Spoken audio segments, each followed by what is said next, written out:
नमस्कार साहित्य प्रेमियों, स्वागत है आपका अपने YouTube चैनल माइलस्टोन एक्सप्रेशन पर। आज हम सुनेंगे महान लेखक मुंशी प्रेमचंद की भावुक कहानी अलग्योझा, जो हमें सिखाती है कि त्याग और प्रेम से हर रिश्ता फिर से जुड़ सकता है। क्या एक सौतेला बेटा नफरत के बदले प्यार दे सकता है, और क्या वही प्यार एक टूटते परिवार को फिर से जोड़ सकता है? तो चलिए कहानी की शुरुआत करते हैं। अगर आपको ये कहानी पसंद आए तो वीडियो को लाइक, शेयर और चैनल को सब्सक्राइब करना मत भूलिएगा, ऐसी ही अच्छी अच्छी कहानियों के लिए। भोला महतो ने पहली स्त्री के मर जाने के बाद दूसरी सगाई की तो उसके लड़के रघु के लिए बुरे दिन आ गए। रघु की उम्र उस समय केवल 10 वर्ष की थी। चैन से गांव में गुल्ली डंडा खेलता फिरता था। माँ के आते ही चक्की में जुटना पड़ा। पन्ना रूपवती स्त्री थी और रूप और गर्व में चोली दामन का नाता है। वो अपने हाथों से कोई काम न करती। गोबर रघु निकालता, बैलों को सानी रघु देता, रघु ही झूठे बर्तन मांजता। भोला की आंखें कुछ ऐसी फिरी कि उसे रघु में सब बुराइयां ही बुराइयां नजर आती। पन्ना की बातों को वह प्राचीन मर्यादा अनुसार आंखें बंद करके मान लेता। रघु की शिकायतों की जरा परवाह न करता। नतीजा ये हुआ कि रघु ने शिकायत करना ही छोड़ दिया। किसके सामने रोए? बाप ही नहीं, सारा गांव उसका दुश्मन था। बड़ा जिद्दी लड़का है। पन्ना को तो कुछ समझता ही नहीं। बेचारी उसकी दुलार करती है, खिलाती पिलाती है। ये उसी का फल है। दूसरी औरत होती तो निबाह न होता। वो तो कहाँ, पन्ना इतनी सीधी सादी है कि निबाह होता जाता है। सबल की शिकायतें सब सुनते हैं, निर्बल की फरियाद भी कोई नहीं सुनता। रघु का हृदय माँ की ओर से दिन दिन फटता जाता। यहाँ तक कि 8 साल गुजर गए और एक दिन भोला के नाम भी मृत्यु का संदेश आ पहुंचा। पन्ना के 4 बच्चे थे, 3 बेटे और 1 बेटी। इतना बड़ा खर्च और कमाने वाला कोई नहीं। रघु अब क्यों बात पूछने लगा? ये मानी हुई बात थी। अपनी स्त्री लाएगा और अलग रहेगा। स्त्री आकर और भी आग लगाएगी। पन्ना को चारों ओर अंधेरा ही दिखाई देता था। जिस घर में उसने राज किया उसमें अब लौंडी न बनेगी। जिस लौंडे को अपना गुलाम समझा उसका मुंह न ताकेगी। वो सुंदर थी, अवस्था अभी कुछ ज्यादा न थी, जवानी अपनी पूरी बहार पर थी। क्या वह कोई दूसरा घर नहीं कर सकती? यही न होगा, लोग हंसेंगे भला से। उसकी बिरादरी में क्या ऐसा होता नहीं? ब्राह्मण ठाकुर थोड़ी ही है कि नाक कट जाएगी। ये तो उन्हीं जातों में होता है, ऊंची जातों में। घर में चाहे जो कुछ करो, बाहर पर्दा ढका रहे। वो तो संसार को दिखाकर दूसरा घर कर सकती है, फिर वह रघु की दबैल बनकर क्यों रहे? भोला को मरे 1 महीना गुजर चुका था। संध्या हो गई थी। पन्ना इससे चिंता में पड़ गई थी कि सहसा उसे ख्याल आया, लड़के घर में नहीं हैं। ये बैलों के लौटने की बेला है। कहीं कोई लड़का उसके नीचे ना आ जाए। अब द्वार पर कौन है जो उसकी देखभाल करेगा? रघु को मेरे लड़के फूटी आंखों नहीं भाते, कभी हंसकर नहीं बोलता। घर से बाहर निकली तो देखा रघु सामने झोपड़े में बैठा ऊख की गरड़ियां कर रहा था। लड़के उसे घेरे खड़े हैं और छोटी लड़की उसके गर्दन में हाथ डाले उसके पीठ पर सवार होने की चेष्टा कर रही है। पन्ना को अपनी आंखों पर विश्वास न आया। आज तो ये नई बात है। शायद दुनिया को दिखाता है कि मैं अपने भाइयों को कितना चाहता हूँ और मन में छुरी रखी हुई है। घात मिले तो जान ही ले ले। काला सांप है, काला सांप। कठोर स्वर में बोली, तुम सबके सब यहाँ क्या करते हो? घर में जाओ, सांझ की बेला है, गोरू आते होंगे। रघु ने विनीत नेत्रों से देखकर कहा, मैं तो हूं ही काकी, किस बात का डर है? बड़ा लड़का केदार बोला, काकी, रघु दादा ने हमारे लिए तो गाड़ियां बना दी हैं। ये देख, एक पर हम और खुन्नू बैठेंगे, दूसरी पर लक्ष्मण और छुनिया। दादा दोनों गाड़ियां खींचेंगे। ये कहकर वे एक कोने से 2 छोटी छोटी गाड़ियां निकाल लाया। 4 पहिए लगे थे। बैठने के लिए तख्ते और रोक के लिए दोनों तरफ बाजू थे। पन्ना ने आश्चर्य से पूछा, ये गाड़ियां किसने बनाई? केदार ने चिढ़कर कहा, रघु दादा ने बनाई है, और किसने? भगत के घर से बसूला और रुखानी मांग लाए और चटपट बना दी। खूब दौड़ती है काकी, बैठ खुन्नू, मैं खींचूं। खुन्नू गाड़ी में बैठ गया। केदार खींचने लगा। चरचर शोर हुआ, मानो गाड़ी भी इस खेल में लड़कों के साथ शरीक है। लक्ष्मण ने दूसरी गाड़ी में बैठकर कहा, दादा खींचो। रघु ने झुनिया को भी गाड़ी में बिठा दिया और गाड़ी खींचता हुआ दौड़ा। तीनों लड़के तालियां बजाने लगे। पन्ना चकित नेत्रों से यह दृश्य देख रही थी और सोच रही थी कि ये वही रघु है या कोई और है। थोड़ी देर के बाद दोनों गाड़ियां लौटी। लड़के घर में जाकर इस यान यात्रा के अनुभव बयान करने लगे। कितने खुश थे सब, मानो हवाई जहाज पर बैठ कर आए हों। खुन्नू ने कहा, काकी सब पेड़ दौड़ रहे हैं। लक्ष्मण और बच्चियां कैसी भागी, सबकी सब दौड़ी। केदार, काकी रघु दादा दोनों गाड़ियां एक साथ खींच ले जाते हैं। चुनिया सबसे छोटी है, उसकी व्यंजना शक्ति उछल कूद और नेत्रों तक सीमित थी। तालियां बजा बजा कर नाच रही थी। कुन्नू, अब हमारे यहाँ गाय भी आ जाएगी काकी। रघु दादा ने गिरधारी से कहा है कि हमें गाय ला दो। गिरधारी बोला कल ले आऊंगा। केदार, 3 सेर दूध देती है काकी, खूब दूध पिएंगे। इतने में रघु भी अंदर आ गया। पन्ना ने अवहेलना की दृष्टि से देखकर पूछा, क्यों रघु, तुमने गिरधारी से कोई गाय मांगी है? रघु ने क्षमा प्रार्थना के साथ कहा, हाँ मांगी तो है, कल आएगा। पन्ना, रुपए किसके घर से आएंगे ये भी सोचा है? रघु, सब सोच लिया है काकी, मेरी ये मुहर नहीं है, इसके 25 रुपए मिल रहे हैं। 5 रुपए बचिया के मुजा दे दूंगा, बस गाय अपनी हो जाएगी। पन्ना सन्नाटे में आ गई। अब उसका अविश्वासी मन भी रघु के प्रेम और सज्जनता को अस्वीकार न कर सका। बोली, मुहर को क्यों बेचे देते हो? गाय की अभी कौन चलती है? हाथ में पैसे हो जाए तो ले लेना, सूना सूना गला अच्छा न लगेगा। इतने दिनों गाय नहीं रही तो क्या लड़के जिए नहीं? रघु दार्शनिक भाव से बोला, बच्चों के खाने पीने के दिन यही है काकी, इस उम्र में न खाया तो फिर क्या खाएंगे? मुहर पहनना मुझे अच्छा भी नहीं मालूम होता। लोग समझते होंगे कि बाप तो गया, इसे मुहर पहनने की सूझी है। बोला, मैं तो गाय की चिंता में ही बस चल पसे। न रुपए आए न गाय मिली, मजबूर थे। रघु ने समस्या कितनी सुगमता से हल कर दी। आज जीवन में पहली बार पन्ना को रघु पर विश्वास आया। बोली, जब गहना ही बेचना है तो अपनी मुहर क्यों बेचोगे? मेरी हंसली ले लेना। रघु, नहीं काकी, वो तुम्हारे गले में बहुत अच्छी लगती है। मर्दों का क्या, मुहर पहने या ना पहने। पन्ना, चल मैं बूढ़ी हुई, अब हंसली पहनकर क्या करना है? तू अभी लड़का है, तेरा गला अच्छा ना लगेगा। रघु मुस्कुराकर बोला, तुम अभी से कैसे बूढ़ी हो गई? गांव में है कौन तुम्हारे बराबर? रघु की सरल आलोचना ने पन्ना को लज्जित कर दिया। उसके रूखे मुरझाए मुख पर प्रसन्नता की लाली दौड़ गई। 5 साल गुजर गए। रघु सा मेहनती, ईमानदार, बात का धनी दूसरा किसान गांव में न था।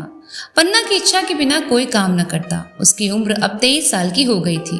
पन्ना बार बार कहती, भैया बहू को विदा करा लाओ, कब तक नेह में पड़ी रहेगी? सब लोग मुझे को बदनाम करते हैं कि यही बहू को नहीं आने देती, मगर रघु टाल देता था। कहता कि अभी जल्दी क्या है, उसे अपनी स्त्री के रंग ढंग का कुछ परिचय दूसरों से मिल चुका है। ऐसी औरत को घर में लाकर वो अपनी शांति में बाधा नहीं डालना चाहता। आखिर एक दिन पन्ना ने जिद करके कहा, तो तुम न लाओगे? कह दिया कि अभी कोई जल्दी नहीं है। तुम्हारे लिए जल्दी न होगी, मेरे लिए तो जल्दी है। मैं आज आदमी भेजती हूँ। पछताओगी काकी, उसका मिजाज अच्छा नहीं है।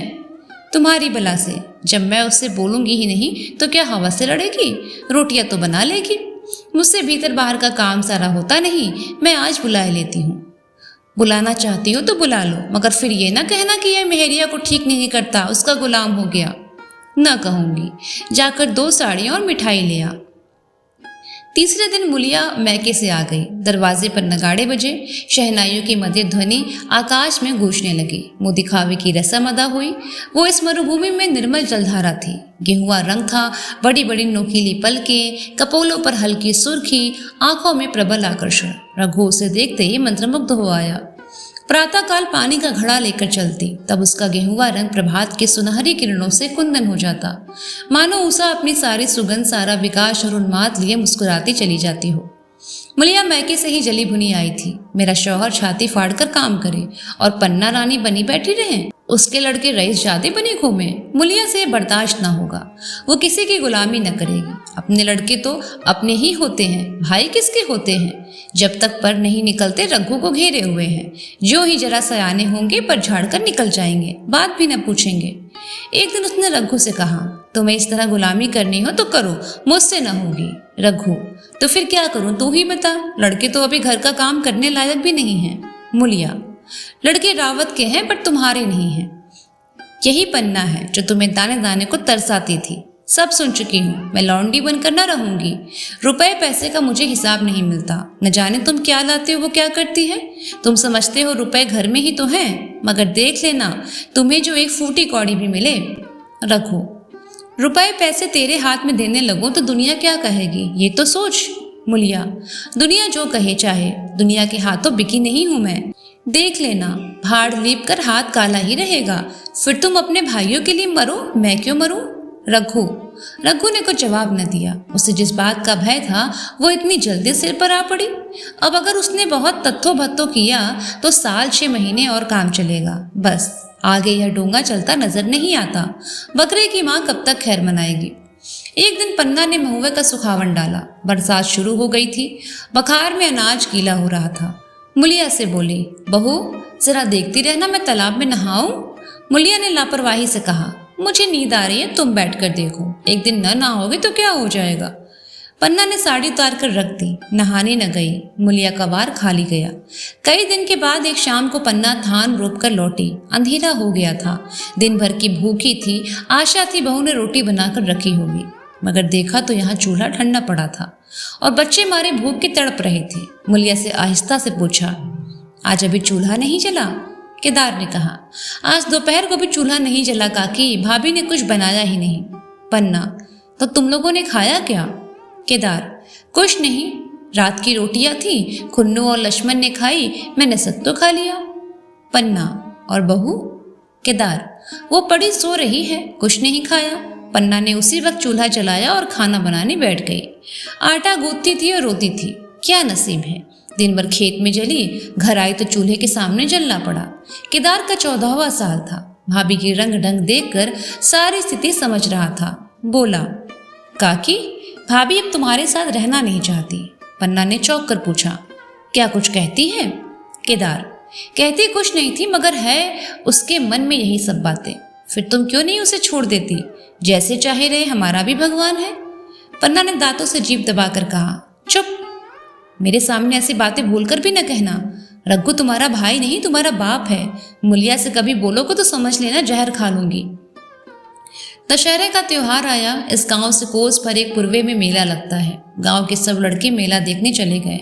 पन्ना भी लड़कों के साथ चलने को तैयार हुई, मगर पैसे कहाँ से आए? कुंजी तो मुलिया के पास थी। रघु ने आकर मुलिया से कहा, लड़के मेले देखने जा रहे हैं, सबों को पैसा दे दो। मुलिया ने त्योरिया चढ़ाकर कहा, पैसे घर में नहीं है। रघु, अभी तो तिलहन बिका था, क्या इतनी जल्दी रुपए उठ गए? मुलिया, हाँ उठ गए। रघु, कहाँ उठ गए, जरा सुनो तो। आज त्योहार के दिन लड़के मेला देखने न जाएंगे? मुलिया, अपनी काकी से कहो पैसे निकाले, गाड़ कर क्या करेगी? कोटी पर कुंजी हाथ पकड़ लिया और बोली, कुंजी मुझे दो, नहीं तो ठीक ना होगा। खाने पहनने को भी चाहिए, कागज किताब को भी चाहिए, उस पर मेला देखने को भी चाहिए। हमारी कमाई इसीलिए नहीं है कि दूसरे खाएं और मुझे पर ताव दें। पन्ना ने रघु से कहा, भैया पैसे क्या होंगे, लड़के मेला देखने ना जाएंगे? रघु ने झड़क कर कहा, मेला देखने क्यों ना जाएंगे, सारा गांव जा रहा है, हमारे लड़के न जाएंगे? ये कहकर रघु ने अपना हाथ छुड़ा लिया और पैसे निकालकर लड़कों को दे दिए। मगर कुंजी जब मुलिया को देने लगा तब उसने उसे आंगन में फेंक दिया और मुंह लपेट कर लेट गई। लड़के मेला देखने न गए।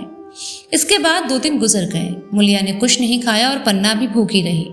रघु कभी इसे मनाता, कभी उसे, पर न ये उठती न वो। आखिर रघु ने हैरान होकर मुलिया से पूछा, कुछ मुंह से तो कह, चाहती क्या है? मुलिया ने धरती को संबोधित करके कहा, मैं कुछ नहीं चाहती, मुझे मेरे घर पहुंचा दो। रघु, अच्छा उठ, खाना बना, पहुंचा दूंगा। मुलिया ने रघु की ओर आंखें उठाई। रघु उसकी सूरत देखकर डर गया। वो माधुर्य, वो मोहकता, वो लावण्य गायब हो गया था। दांत निकल आए थे, आंखें फट गई थी और नथुने फड़क रहे थे। अंगारे किसी लाल आंखों से देखकर बोली, अच्छा तो काकी ने ये सलाह दी है, ये मंत्र पढ़ाया है। मैं ऐसी कच्ची नहीं हूं, तुम दोनों की छाती पर मूंग दलूंगी, हो किस फेर में? रघु, अच्छा तो मूंग ही दल लेना, लेकिन कुछ खा पी लेंगी तभी तो मूल दल सकेंगी। अच्छा तो मूंग ही दल लेना, कुछ खा पी लेगी तभी तो मूंग दल सकेगी। मुलिया, अब तो तभी मुंह में पानी डालूंगी जब घर अलग हो जाएगा, बहुत झेल चुकी, अब नहीं झेला जाता। रघु सन्नाटे में आ गया। एक दिन तक उसके मुंह से आवाज ही न निकली। अलग होने की उसने स्वप्न में भी कल्पना नहीं की थी। उसने गांव में 2-4 परिवारों को अलग होते देखा। वो खूब जानता था, रोटी के साथ लोगों के हृदय भी अलग हो जाते हैं, अपने हमेशा के लिए गैर हो जाते हैं, फिर उनमें वही नाता रह जाता है जो गांव के आदमियों में। रघु ने मन में ठान लिया था कि इस विपत्ति को घर में आने न दूंगा, मगर होनहार के सामने उसकी एक न चली। आह, मेरे मुंह में कालिख लगेगी। दुनिया यही कहेगी कि बाप के मर जाने पर 10 साल भी एक में निभाह ना हो सका। फिर किससे अलग हो जाऊं? जिनको गोद में खिलाया, जिनको बच्चों की तरह पाला, जिनके लिए तरह तरह के कष्ट झेले, उन्हीं से अलग हो जाऊं? अपने प्यारों को घर से निकाल बाहर चला जाऊं? उसका गला फंस गया। कांपते हुए स्वर में बोला, तू क्या चाहती है कि मैं अपने भाइयों से अलग हो जाऊं? भला सोच तो, कहीं मुख दिखाने लायक रहूंगा? मुलिया, तो मेरा इन लोगों के साथ निभाह न होगा। रघु, तो तू अलग हो जा। मुझे अपने साथ क्यों घसीटती है? मुलिया, तो मुझे क्या तुम्हारे घर में मिठाई मिलती है? मेरे लिए क्या संसार में जगह नहीं है? रघु, तेरी जैसी मर्जी, जहाँ चाहे रह। मैं अपने घर वालों से अलग नहीं हो सकता। जिस दिन इस घर में 2 चूल्हे जलेंगे, उस दिन मेरे कलेजे के 2 टुकड़े हो जाएंगे। मैं ये चोट नहीं दे सकता। तुझे जो तकलीफ हो वो मैं दूर कर सकता हूँ। माल असबाब की मालकिन तू ही है। अनाज पानी तेरे हाथ में। अब रह क्या गया है? अगर कुछ काम धंधा करना नहीं चाहती मत कर। भगवान ने मुझे समाई दी होती तो मैं तुझे तिनका तक उठाने न देता। तेरे ये सुकुमार हाथ पांव मेहनत मजदूरी करने के लिए बनाए ही नहीं गए। मगर क्या करूं, अपना कुछ बस ही नहीं है।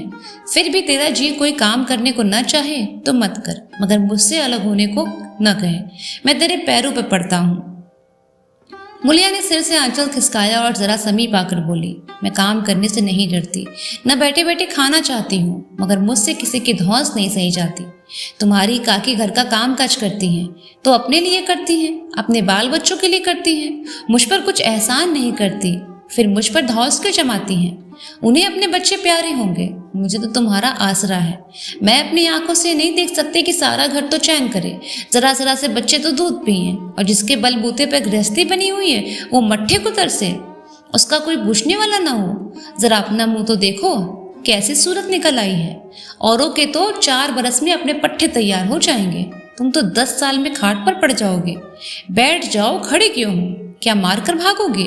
मैं तुम्हें जबरदस्ती न बांध लूंगी, ये मालकिन का हुक्म नहीं है। सच कहूँ तुम बड़े कट कलेजी हो। मैं जानती ऐसे निर्मोहियों से पाला पड़ेगा तो इस घर में भूल से भी ना आती भी तो मन न लगाती, मगर अब तो मन तुमसे लग गया है। घर भी जाऊं तो मन यहाँ ही रहेगा, और तुम जो हो मेरी बात नहीं पूछते। मुलिया की रसीली बातें रघु पर कोई असर न डाल सकी। वो उसी रुखाई से बोला, मुलिया, मुझसे ये ना होगा। अलग होने का ध्यान करते ही मेरा मन न जाने कैसा हो जाता है। ये चोट मुझसे नहीं सहा जाएगा। मुलिया ने परिहास करके कहा, तो चूड़ियां पहनकर अंदर बैठ जाओ। लो मैं मूछें लगा लूं। मैं तो समझती थी कि तुम में भी कुछ कल बल बाकी है, अब देखती हूं तो नीरे मिट्टी के लौंदे हो। पन्ना दालान में खड़ी दोनों की बातें सुन रही थी। अब उससे न रहा गया। सामने आकर रघु से बोली, जब वह अलग होने पर तुली हुई है फिर तुम क्यों जबरदस्ती मिलाए रखना चाहते हो? तुम उसे लेकर रहो, हमारे भगवान ने निभा दिया है, तो अब क्या डर? अब तो भगवान की दया से तीनों लड़के शयाने हो गए हैं, अब कोई चिंता नहीं है। रघु ने आंसू भरी आंखों से पन्ना की ओर देखकर कहा, काकी तू भी पागल हो गई है क्या? जानती नहीं 2 रोटियां होते ही तो मन हो जाते हैं। पन्ना, जब वह मानते ही नहीं तब तुम क्या करोगे? भगवान की मर्जी होगी तो कोई ना कोई सहारा मिल जाएगा। कोई क्या कर सकता है? प्रारब्ध में जितने दिन एक साथ रहना लिखा था उतने दिन रह सके। अब उसकी यही मर्जी है तो यही सही। तुमने मेरे बाल बच्चों के लिए जो कुछ किया वो मैं भूल नहीं सकती।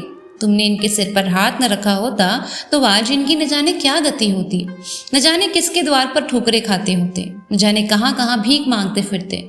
तुम्हारा जस मरते दम तक गाऊंगी। अगर मेरी खाल तुम्हारे जूते बनाने के काम आते तो खुशी से दे देती।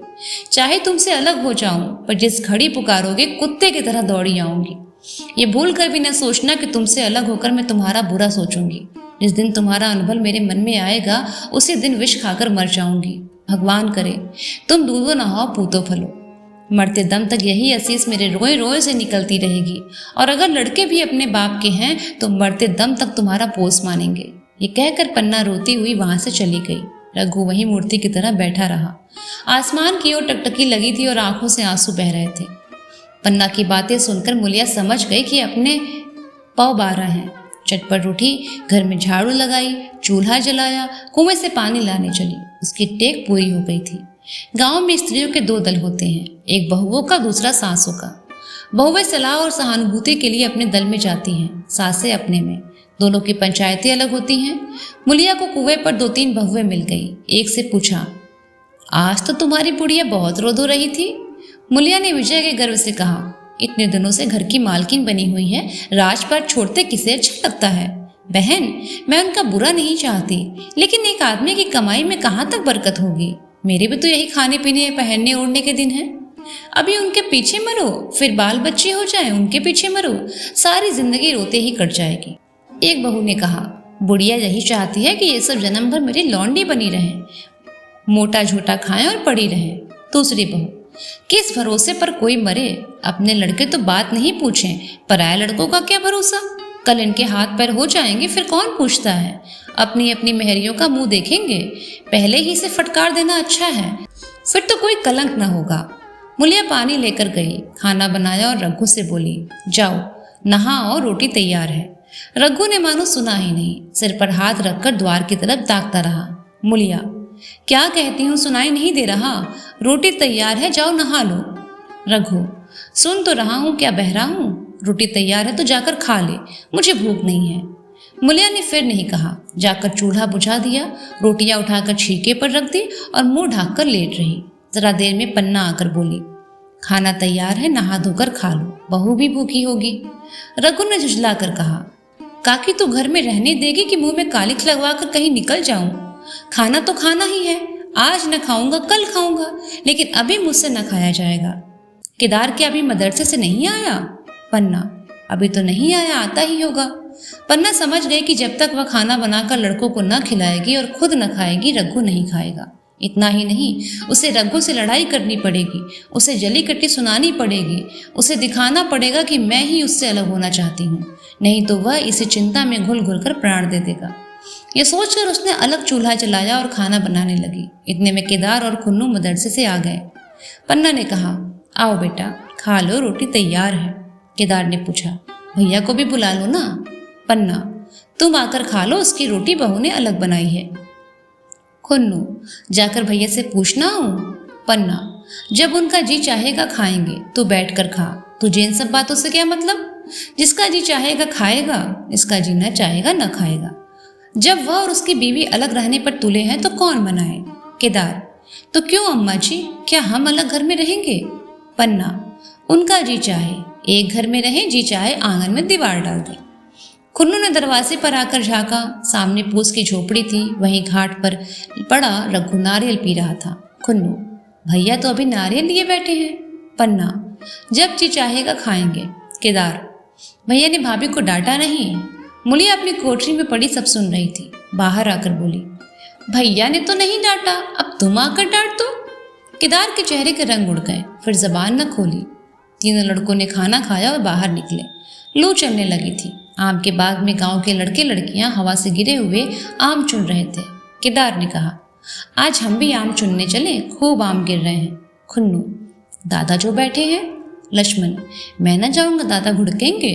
केदार, अब तो अलग हो गए हैं। लक्ष्मण, तो अब हमको कोई मारेगा तब भी दादा ना बोलेंगे।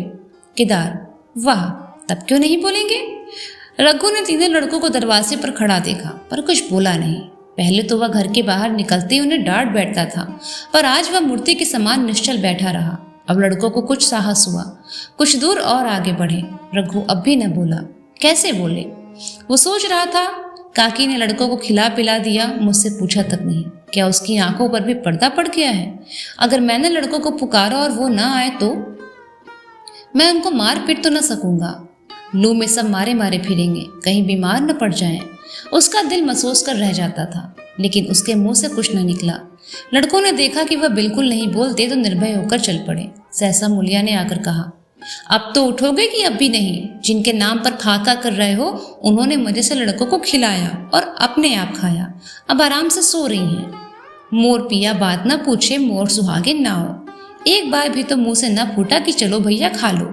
रघु को इस समय मर्मांतक पीड़ा हो रही थी। मुलिया के इन कठोर शब्दों ने घाव पर नमक का काम किया। दुखित नेत्रों से देखकर बोला, तेरी जो मर्जी थी वही हुआ, अब जा, ढोल बजा। मुलिया, नहीं, तुम्हारे लिए थाली परोसे बैठी हूँ। रघु, मुझे चिढ़ा मत, तेरे पीछे मैं भी बदनाम हो रहा हूँ। जब तू किसी की होकर नहीं रहना चाहती तो दूसरे को क्या गरज है जो मेरी खुशामद करे। जाकर काकी से पूछ, लड़के आम चुनने गए हैं, मैं उन्हें पकड़ के ले आऊं। मुलिया अंगूठा दिखाकर बोली, ये जाता है, तुम्हें 100 बार गरज हो जाकर पूछो। इतने में पन्ना भी भीतर से निकल कर आई। रघु ने पूछा, लड़के बगीचे में चले गए काकी, लू चल रही है। पन्ना, अब उनका कौन पुछत्तर है। बगीचे में जाएं, पेड़ पर चढ़े, पानी में डूबे, मैं अकेले क्या क्या करूं। रघु, जाकर पकड़ के ले आऊं। पन्ना, जब तुम्हें अपने मन से नहीं जाना तो फिर मैं जाने को क्यों कहूं। तुम्हें रोकना होता तो रोक ना देते, तुम्हारे सामने ही तो गए होंगे। पन्ना की बात पूरी भी न हुई कि रघु ने नारियल कोने में रख दिया और बाग की तरफ भाग चला। रघु लड़कों को लेकर बाग से लौटा तो देखा मुलिया अभी तक झोपड़े में खड़ी है। बोला, तू जाकर खा क्यों नहीं लेती, मुझे तो इस बेला भूख नहीं है। मुलिया ऐठ कर बोली, हाँ भूख क्यों लगेगी, भाइयों ने खाया, तुम्हारे पेट में पहुंच ही गया होगा। रघु ने दांत पीस कर कहा, मुझे जला मत मुलिया, नहीं तो अच्छा नहीं होगा। खाना कहीं भागा नहीं जाता, एक बेला ना खाऊंगा तो मर नहीं जाऊंगा। क्या तू समझती है घर में आज कोई बात हो गई है। तूने घर में चूल्हा नहीं जलाया, मेरे कलेजे में आग लग गई। मुझे घमंड था कि और चाहे कुछ भी हो जाए पर मेरे घर में फूट का रोग ना आने पाएगा, पर तूने घमंड चूर कर दिया। पर अलब्ध की बात है। मुनिया तिनक कर बोली, सारा मोह छो तुम्ही को है और किसी को तो नहीं है। मैं तो किसी को तुम्हारी तरह बिसुरते नहीं देखती। रघु ने ठंडी सांस खींचकर कहा, मुलिया घाव पर नून न छिड़क, तेरे ही कारण मेरे पेट में धूल लग रही है। मुझे इस गृहस्थी का मोह ना होगा तो किसे होगा। मैंने इसे मर मर के जोड़ा है। जिनको गोद में खिलाया वही अब मेरे पट्टीदार होंगे। जिन बच्चों को मैं डांटता था उन्हें आज कड़ी आंखों से भी नहीं देख सकता। मैं उनके भले के लिए भी कोई बात करूं तो दुनिया यही कहेगी कि ये अपने भाइयों को लूटे लेता है। जा मुझे छोड़ दे, अभी मुझे कुछ न खाया जाएगा। मुलिया, मैं कसम रखा दूंगी, नहीं चुपके से चलो। रघु, देख अब भी कुछ नहीं बिगड़ा है, अपना हाथ छोड़ दे। मुलिया, हमारा ही लहू पिए जो खाने न उठे। रघु ने कानों पर हाथ रखकर कहा, ये तूने क्या किया मुलिया, मैं तो उठ ही रहा था, चल खा लूं। नहाने धोने कौन जाए, लेकिन इतनी कह दे रहा हूं कि चाहे 4 की जगह 6 रोटियां खा जाऊं, चाहे तो मुझे घी के मटके में ही डुबा दे, पर ये दाग मेरे दिल से न मिटेगा। मुलिया, दाग साग सब मिट जाएगा, पहले सबको ऐसा ही लगता है। देखते नहीं उधर किसी चैन की वंशी लिए सो रहा है, वो तो मना ही रही थी कि कब किसी तरह से सब अलग हो जाए। अब वह पहले किसी चांदी तो नहीं है कि जो घर में आवे सब गायब। अब क्यों हमारे साथ रहने लगेंगी। रघु ने आहत स्वर में कहा, इसी बात का तो मुझे गम है, काकी ने मुझे ऐसी आशा न थी। रघु खाने बैठा तो कौर विष के घूंट सा लग रहा था। जान पड़ता था रोटियां भूसी की हैं, दाल पानी सी लगती। पानी कंठ के नीचे न उतरता था, दूध की तरफ देखा तक नहीं गया। 2-4 ग्रास खाकर उठ गया, जैसे किसी प्रियजन के श्राद्ध का भोजन हो। रात का भोजन भी उसने इसी तरह से किया। भोजन क्या किया, कसम पूरी की। रात पर उसका चित्त उद्विग्न रहा। एक अज्ञात शंका उसके मन पर छाई थी, जैसे भोला महतो द्वार पर बैठा रो रहा हो। कई बार चौंक कर उठा, ऐसा जान पड़ा भोला उसकी ओर तिरस्कार की आंखों से देख रहा है। वो दोनों जोन भोजन करता था, पर जैसे शत्रु के घर। भोला की शोकमग्न मूर्ति आंखों से न उतरती थी। रात को उसे नींद न आती। वो गांव में निकलता तो इस तरह मुंह चुराए जैसे मानो गो हत्या की हो। 5 साल गुजर गए। रघु अब 2 लड़कों का बाप था। आंगन में दीवार खिंच गई थी, खेतों में मेड़े डाल दी गई थी और बैल बछिए बांध दिए गए थे। केदार की उम्र अब 19 की हो गई थी। उसने पढ़ना छोड़ दिया था और खेती का काम करता था। खुन्नू गाय चराता था। केवल लक्ष्मण अब तक मदरसे में था। पन्ना और मुलिया दोनों एक दूसरे की सूरत से जलती थी। मुलिया के दोनों लड़के बहुधा पन्ना के ही पास रहते, वहीं उन्हें उपटल मलती, वही काजल लगाती, वही गोद में लिए फिरती। मगर मुलिया के मुंह से अनुग्रह का एक शब्द भी न निकलता। न पन्ना ही इसकी इच्छुक थी। वो जो कुछ करती निर्वाज्य भाव से करती। उसके 2 लड़के अब कमाऊ हो गए थे। लड़की खाना पका लेती थी, वो खुद ऊपर का काम काज कर लेती। इसके विरुद्ध रघु अपने घर का अकेला था। वो भी दुर्बल, अशक्त और जवानी में बूढ़ा। अभी आयु 30 वर्ष से अधिक न थी, लेकिन बाल खिचड़ी हो गए थे, कमर झुक गई थी, खांसी ने जीर्ण कर रखा था। देखकर दया आती थी। और खेती पसीने की वस्तु है। खेती की जैसी सेवा होनी चाहिए वो उससे न हो पाती। फिर अच्छी फसल कहाँ से आती। कुछ ऋण भी हो गया था। वो चिंता और भी मारे डाल रही थी। चाहिए तो ये था कि अब उसे कुछ आराम मिलता। इतने दिनों के निरंतर परिश्रम के बाद सिर का बोझ कुछ हल्का होता। लेकिन मुलिया की स्वार्थपरता और दूरदृष्टता ने लहराती हुई खेती उजाड़ दी। अगर सब एक साथ रहते तो वह अब तक पेंशन पा जाता। मजे में द्वार पर बैठा हुआ नारियल पीता। भाई काम करते वो सलाह देता, महतो बना फिरता, कहीं किसी के झगड़े चुकाता, कहीं साधु संतों की सेवा करता। वो अवसर हाथ से निकल गया। अब तो चिंता भार दिन ब दिन बढ़ता जा रहा है। आखिर उसे धीमा धीमा ज्वर रहने लगा। हृदय शूल, चिंता, कड़ा परिश्रम और अभाव का यही पुरस्कार है। पहले कुछ परवाह न की, समझा अपने आप ही ठीक हो जाएगा। मगर कमजोरी बढ़ने लगी तो दवा की फिक्र हुई। जिसने जो बता दिया सो खा लिया। डॉक्टर और वैद्यों के पास जाने की सामर्थ्य कहाँ, और सामर्थ्य भी होती तो रुपए खर्च कर देने के सिवा और नतीजा ही क्या था। जीर्ण ज्वर की औषधि आराम और पुष्टिकारक भोजन है। न वह बसंत मालती का सेवन कर सकता था और न आराम से बैठकर बलवर्धक भोजन कर सकता था। कमजोरी बढ़ती ही गई। पन्ना को अवसर मिलता तो वह आकर उसे तसल्ली देती, लेकिन उसके लड़के अब रघु से बात भी न करते। दवा दारू तो क्या करते और उसका मजाक उड़ाते। भैया समझते थे कि हम लोगों से अलग होकर सोने और ईंट रख लेंगे। भाभी भी समझती थी सोने से लद जाऊंगी। अब देखे कौन पूछता है। सिसक सिसक कर न मरे तो कह देना। बहुत हाय हाय भी अच्छी नहीं होती। आदमी उतना काम कर जितना हो सके, ये नहीं कि रुपए के लिए जान दे दे। पन्ना कहती, रघु बेचारे का कौन दोष है। केदार कहता, चल मैं खूब समझता हूँ, भैया की जगह मैं होता तो डंडे से बात करता। मजाक थी कि औरत की इज्जत करती। ये सब भैया की चाल थी, सब सधी बधी बात थी। आखिर एक दिन रघु का टिमटिमाता हुआ जीवन दीपक बुझ गया। मौत ने सारी चिंताओं का अंत कर दिया। अंत समय उसने केदार को बुलाया था, पर केदार को ऊख में पानी देना था। डरा कहीं दवा के लिए न भेज दे, बहाना बना दिया।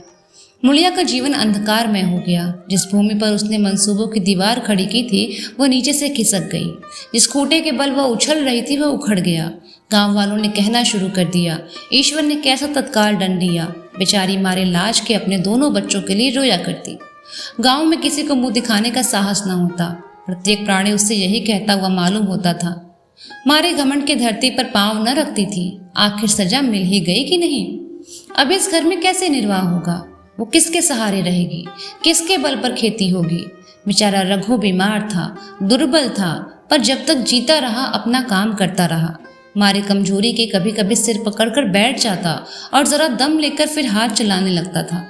सारी खेती तहस नहस हो रही थी। अब उसे कौन संभालेगा। अनाज की डाढ़ें खलियान में पड़ी थी, ओक अलग सूख रही थी। वो अकेली क्या क्या करेगी। फिर सिंचाई अकेले आदमी का तो काम नहीं, 3-3 मजदूरों को कहाँ से लेकर आएगी। गांव में मजदूर थे ही कितने। आदमियों के लिए खींचातानी हो रही, क्या करे क्या न करे। इस तरह 13 दिन के बीत गए। क्रियाकर्म से छुट्टी मिली। दूसरे दिन सवेरे मुलिया ने दोनों बालकों को गोद में उठाया और अनाज मारने चली। खलिहान में पहुंचकर उसने एक को तो पेड़ के नीचे घास के नरम बिस्तर पर सुला दिया और दूसरे को वहीं बैठाकर अनाज मारने लगी। बैलों को हाँकती थी और रोती थी। क्या इसीलिए भगवान ने उसको जन्म दिया था। देखते ही देखते क्या हो गया। इन्हीं दिनों पिछले साल भी अनाज मारा गया था। वो रघु के लिए लोटे में शरबत और मटर की घुग्गी लेकर आई थी। आज उसके लिए कोई न है, न आगे न पीछे, लेकिन किसी की लौंडी तो नहीं हूँ। उसे अलग होने का अब भी पछतावा न था। एकाएक छोटे बच्चे का रोना सुनकर उसने उधर ताका तो बड़ा लड़का उसे चुमकार कर कह रहा था, भैया चुप रहो चुप रहो। धीरे धीरे उसके मुंह पर हाथ फेरता था और चुप कराने के लिए विकल था। जब बच्चा किसी तरह चुप ना हुआ तो वह खुद उसके पास लेट गया और उसे छाती से लगाकर प्यार करने लगा। मगर जब यह प्रयत्न भी सफल न हुआ तो रोने लगा। उसी समय पन्ना दौड़ी हुई आई और छोटे बालक को गोद में उठाकर प्यार करती हुई बोली, लड़कों को मुझे क्यों न दे आई बहू। हाय हाय, बेचारा धरती पर पड़ा हुआ लौट रहा है। जब मैं मर जाऊं तो चाहे जो करना, अभी तो जी रही हूँ। अलग हो जाने से बच्चे तो अलग नहीं होते। मुलिया ने कहा, तुम्हें भी तो छुट्टी नहीं थी अम्मा, क्या करती। पन्ना, तो तुझे यहाँ आने की कैसे क्या जल्दी थी। डाढ़ मार न जाती। 3 लड़के तो हैं ही, किस दिन के लिए काम आएंगे। केदार तो कल ही मारने को कह रहा था, पर मैंने कहा पहले ऊख में पानी दे आओ, फिर आज मारना। मड़ाई तो 10 दिन बाद भी हो सकती है। ऊख की सिंचाई ना हो तो सूख जाएगी। कल से पानी चढ़ा हुआ है, परसों तक खेत में पुर जाएगा, तब मड़ाई हो जाएगी। तुझे विश्वास ना आएगा, जब से भैया मरे हैं केदार को बड़ी चिंता हो गई है। दिन में 100 बार पूछता है, भाभी बहुत रोती तो नहीं है, देख लड़के भूखे तो नहीं हैं। कोई लड़का रोता है तो दौड़ा आता है, देख अम्मा क्या हुआ, बच्चा रो क्यों रहा है। कल रो कर बोला, अम्मा, मैं जानता कि भैया इतनी जल्दी चले जाएंगे तो उनकी कुछ सेवा कर लेता, कहाँ जगाए जगाए उठता था। अब देखती हो पहर रात से उठकर काम करने लग जाता है। कुन्नू कल जरा सा बोला, पहले हम अपनी ऊख में पानी दे लेंगे तब भैया की ऊख में देंगे। इस पर केदार ने ऐसा डांटा कि कुन्नू के मुंह से फिर बात न निकली। बोला, कैसी तुम्हारी और कैसी हमारी ऊख? भैया ने चिल्ला न लिया होता तो आज या मर गए होते या कहीं भीख मांग रहे होते। आज तुम बड़े ऊख वाले बने हो। ये उन्हीं का पुण्य प्रताप है कि आज भले आदमी बने बैठे हो। परसों रोटी खाने को बुलाई गई तो मड़ैया में बैठा रो रहा था। पूछा क्यों रोता है तो बोला, अम्मा भैया इसी अलगोज के दुख के मारे मर गए। नहीं, अभी उसकी उम्र ही क्या थी, ये उस वक्त न सूझा, नहीं उनसे क्यों बिगाड़ करते। ये कहकर पन्ना ने मुलिया की ओर संकेतपूर्ण दृष्टि से देखकर कहा, तुम्हें वह अलग न रहने देगा बहू। कहता है भैया हमारे लिए मर गए तो हम भी उनके बाल बच्चों के लिए मर जाएंगे। मुलिया की आंखों से आंसू जारी थे। पन्ना की बातों में आज सच्ची वेदना, सच्ची सांत्वना, सच्ची चिंता भरी थी। मुलिया का मन कभी उसकी ओर इतना आकर्षित न हुआ था जिनसे उसे व्यंग और प्रतिकार का भय था। वे इतने दयालु, इतने शुभेच्छुक हो गए थे। आज पहली बार उसे अपनी स्वार्थपरता पर लज्जा आई। पहली बार आत्मा ने अलगोजे पर धिक्कारा। इस घटना को हुए 5 साल गुजर गए। पन्ना आज बूढ़ी हो गई। केदार घर का मालिक है, मुलिया घर की मालकिन है। कुन्नू और लक्ष्मण के विवाह हो चुके हैं मगर केदार अभी तक कंवारा है। कहता है मैं विवाह न करूँगा। कई जगहों से बातचीत हुई, कई सगाइयाँ आई पर उसने हामी न भरी। पन्ना के कंपे लगाए, जाल फैलाए पर वो न फंसा। कहता, औरतों से कौन सुख, मेहरिया घर में आई और आदमी का मिजाज बदला, फिर जो कुछ है वो मेहरिया है। माँ बाप, भाई, बंधु सब पर आए हैं। जब भैया जैसे आदमी का मिजाज बदल गया तो फिर दूसरों के क्या गिनती। 2 लड़के भगवान के दिए हैं और क्या चाहिए। बिना ब्याह किए 2 बेटे मिल गए, इससे बढ़कर और क्या होगा। जिसे अपना समझो वो अपना है, जिसे गैर समझो वो गैर। एक दिन पन्ना ने कहा, तेरा वंश कैसे चलेगा? केदार, मेरा वंश तो चल ही रहा है, दोनों लड़कों को अपना ही तो समझता हूँ। पन्ना, समझने ही पर है तो तू तो मुलिया को भी अपनी मेहरिया समझता होगा। केदार ने झेपते हुए कहा, तुम तो गाली दे रही हो अम्मा। पन्ना, गाली कैसी, तेरी भाभी ही तो है। केदार, मेरे जैसे लटकवार को वो क्यों पूछने लगी? पन्ना, तू करने को कहे तो मैं पूछूं उससे। केदार, नहीं मेरी अम्मा, कहीं रोने गाने न लगे। पन्ना, तेरा मन हो तो मैं बातों बातों में उसके मन की थाल हूँ। केदार, मैं नहीं जानता, जो चाहे करो। पन्ना केदार के मन की बात को समझ गई। लड़के का दिल मुलिया पर आया हुआ है पर संकोच और भय के मारे कुछ नहीं कहता। उसी दिन उसने मुलिया से कहा, क्या करूं बहू, मन की लालसा मन में ही रह जाती है। केदार का भी घर बस जाता तो मैं निश्चिंत हो जाती। मुलिया, वो तो करने को ही नहीं कहते। पन्ना, कहता है ऐसी औरत मिले जो घर में मेल से रहे तो कर लूं। मुलिया, ऐसी औरत कहाँ मिलेगी, कहीं ढूंढूं? पन्ना, मैंने तो ढूंढ लिया है। मुलिया, सच, किस गांव की है? पन्ना, अभी तो ना बताऊंगी, बस मैं ये चाहती हूँ कि उससे केदार की सगाई हो जाए तो घर बन जाए और केदार की जिंदगी भी सफल हो जाए। न जाने लड़की मानेगी कि नहीं। मुलिया, मानेगी क्यों नहीं अम्मा, ऐसा सुंदर कमाओ सुशील वर कहाँ मिला जाता है। उस जन्म का कोई साधु महात्मा है, नहीं तो लड़ाई झगड़े के डर से कौन बिन बिनाह रहता है। कहाँ रहती है, मैं जाकर उससे मना लाऊंगी। पन्ना, तू चाहे तो उससे मना ले, तेरे ही ऊपर है। मुलिया, मैं आज चली जाऊंगी अम्मा, उसके पैरों पकड़कर मना लाऊंगी। पन्ना, बता दूं, वो तू ही तो है। मुलिया लजाकर बोली, तुम तो अम्मा जी गाली देती हो। पन्ना, गाली कैसी, देवर ही तो है। मुलिया, मुझ जैसी बुढ़िया को वो क्यों पूछेंगे। पन्ना, वो तुझी पर दांत लगाए बैठा है, तेरे सिवा कोई और उसे भाता ही नहीं। डर के मारे कहता नहीं, पर उसके मन की बात मैं जानती हूँ। वैधव्य के शौक से मुरझाया हुआ मुलिया का पीत वदन कमल की भांति अरुण हो उठा। 10 वर्षों में जो कुछ खोया था वो इसी एक क्षण में मानो ब्याज के साथ मिल गया। वही लावण्य, वही विकास, वही आकर्षण और वही लोच। कहानी कैसी लगी कमेंट में अपनी राय जरूर दीजिएगा। मिलेंगे एक नई कहानी के साथ। बने रहिए वैष्णवी के साथ, सुनते रहिए माइलस्टोन इंस्पिरेशन को।